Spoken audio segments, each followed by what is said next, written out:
حضرت عمر فاروق رضی اللہ تعالیٰ عنہ کی بیوی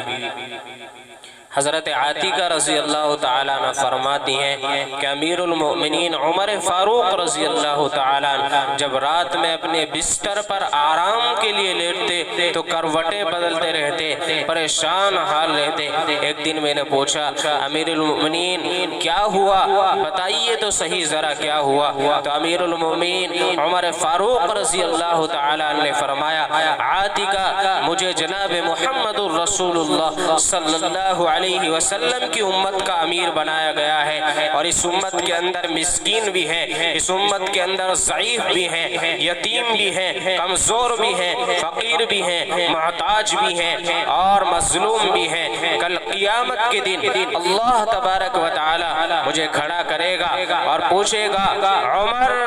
بتا تو نے فلاں کے حق میں کوتاہی کیوں کی تھی؟ اگر مجھ سے کوئی کوتاہی ہو گئی تو اللہ اور اس کے رسول صلی اللہ علیہ وسلم کو کیا جواب دو گا؟ عمر فاروق رضی اللہ تعالیٰ عنہ فرمایا کرتے کہ اگر دریائے دجلہ کے دور دراز علاقے پر